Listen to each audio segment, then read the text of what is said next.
اعوذ باللہ من الشیطان الرجیم بسم اللہ الرحمن الرحیم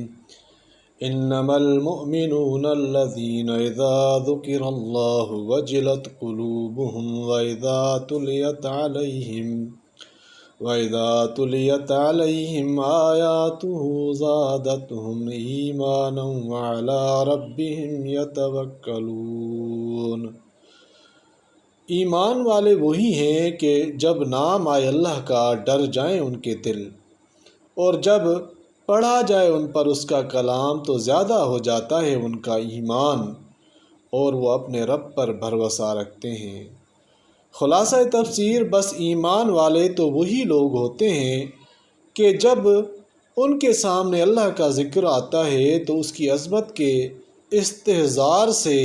ان کے دل ڈر جاتے ہیں، اور جب اللہ کی آیتیں ان کو پڑھ کر سنائی جاتی ہیں تو وہ آیتیں ان کے ایمان کو اور زیادہ مضبوط کر دیتی ہیں، اور وہ لوگ اپنے رب پر توکل کرتے ہیں، اور جو کہ نماز کی اقامت کرتے ہیں، اور ہم نے ان کو جو کچھ دیا ہے وہ اس میں سے خرچ کرتے ہیں۔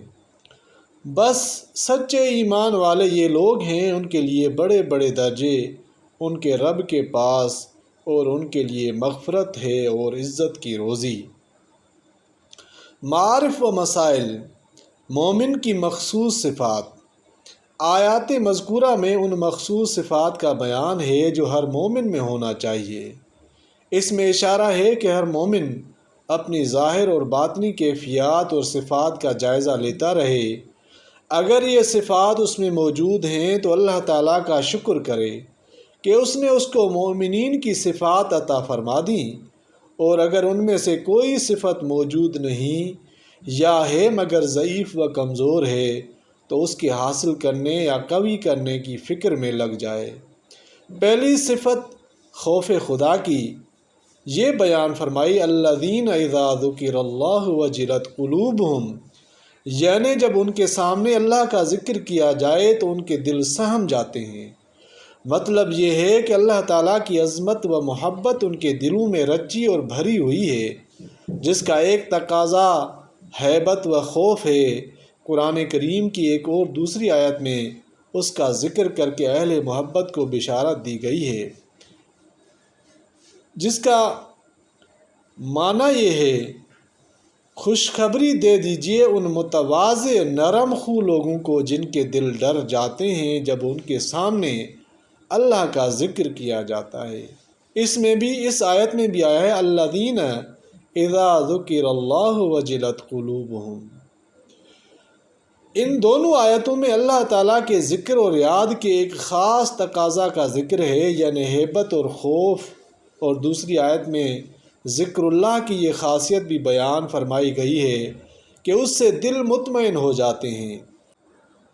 کہ اللہ ہی کی یاد سے دل مطمئن ہوتے ہیں۔ اس سے معلوم ہوا کہ اس آیت میں جس خوف و ہیبت کا ذکر ہے وہ دل کے سکون و اطمینان کے خلاف نہیں۔ جیسے کسی درندے یا دشمن کا خوف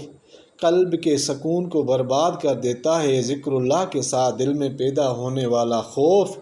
اس سے بالکل مختلف ہے، اور اسی لیے یہاں لفظ خوف استعمال نہیں فرمایا، وجلہ کے لفظ سے تعبیر کیا گیا ہے، جس کا ترجمہ مطلق خوف نہیں بلکہ وہ ہیبت ہے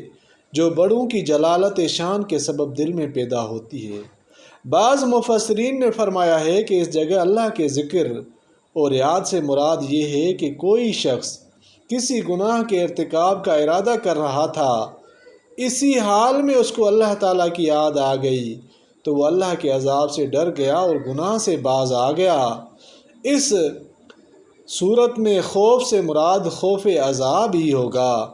دوسری صفت ایمان میں ترقی، مومن کی دوسری صفت یہ بتلائی گئی کہ جب اس کے سامنے اللہ کی آیات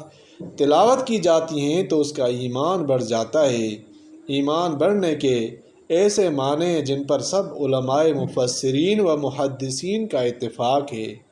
یہ ہے کہ ایمان کی قوت و کیفیت اور نور ایمان میں ترقی ہو جاتی ہے، اور تجربہ اور مشاہدہ ہے کہ اعمال صالحہ سے ایمان میں قوت اور ایسا شرح صدر پیدا ہو جاتا ہے کہ اعمال صالحہ اس کی عادت طبعی بن جاتے ہیں، جس کے چھوڑنے سے اس کو تکلیف ہوتی ہے، اور گناہ سے اس کو طبعی نفرت پیدا ہو جاتی ہے کہ ان کے پاس نہیں جاتا۔ ایمان کے اسی مقام کو حدیث میں حلاوت ایمان کے لفظ سے تعبیر فرمایا ہے، جس کو کسی نے اس طرح نظم کیا ہے: وَإِذَا حِلَّتِ الْحَلَاوَةُ قَلْبًا، یعنی جب کسی دل میں حلاوت ایمان جگہ پکڑ لیتی ہے تو اس کے ہاتھ پیر اور سب اعضاء عبادت میں راحت و لذت محسوس کرنے لگتے ہیں۔ اس لیے خلاصہ آیت کے مضمون کا یہ ہوا کہ مومن کامل کی یہ صفت ہونی چاہیے کہ جب اس کے سامنے اللہ تعالیٰ کی آیات پڑھی جائیں تو اس کے ایمان میں جلا و ترقی ہو اور اعمال صالحہ کی طرف رغبت بڑھے۔ اس سے یہ بھی معلوم ہو گیا کہ جس طرح عام مسلمان قرآن پڑھتے ہیں اور سنتے ہیں کہ نہ قرآن کے ادب و احترام کا کوئی اہتمام ہے، نہ اللہ جل شانہ کی عظمت پر نظر ہے، ایسی تلاوت مقصود اور اعلیٰ نتائج پیدا کرنے والی نہیں، گو ثواب سے وہ بھی خالی نہ ہو۔ تیسری صفت اللہ پر توکل۔ تیسری صفت مومن کی یہ بیان فرمائی کہ وہ اللہ تعالیٰ پر توکل کرے۔ توکل کے معنی اعتماد اور بھروسہ کے ہیں۔ مطلب یہ ہے کہ اپنے تمام اعمال و احوال میں اس کا مکمل اعتماد اور بھروسہ صرف ذات واحد حق تعالیٰ پر ہو۔ صحیح حدیث میں حضرت صلی اللہ علیہ وسلم نے فرمایا کہ اس کے یہ معنی نہیں کہ اپنی ضروریات کے لیے مادی اسباب اور تدابیر کو ترک کر کے بیٹھ جائے، بلکہ مطلب یہ ہے کہ مادی اسباب و آلات کو اصل کامیابی کے لیے کافی نہ سمجھے، بلکہ بقدر قدرت و ہمت مادی اسباب اور تدبیر کو فراہم کرنے اور استعمال کرنے کے بعد معاملے کو اللہ تعالیٰ کے سپرد کر دے اور سمجھے کہ اسباب بھی اسی کے پیدا کیے ہوئے ہیں اور ان اسباب کے ثمرات بھی وہی پیدا کرتے ہیں، ہوگا وہی جو وہ چاہیں گے۔ ایک حدیث میں فرمایا، رزق اور اپنی حاجات کے حاصل کرنے کے لیے متوسطہ درجے کی طلب اور مادی اسباب کے ذریعے کوشش کر لو، پھر معاملہ اللہ تعالیٰ کے سپرد کرو، اپنے دل و دماغ کو صرف مادی تدبیروں اور اسباب ہی میں نہ الجھا رکھو، تو یہ اللہ تعالیٰ پر بھروسہ کرنے اور ایمان والوں کی نشانیاں ہیں۔ اللہ تعالیٰ ہمیں بھی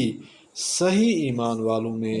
ہونے کی توفیق عطا فرمائے، آمین یا رب العالمین۔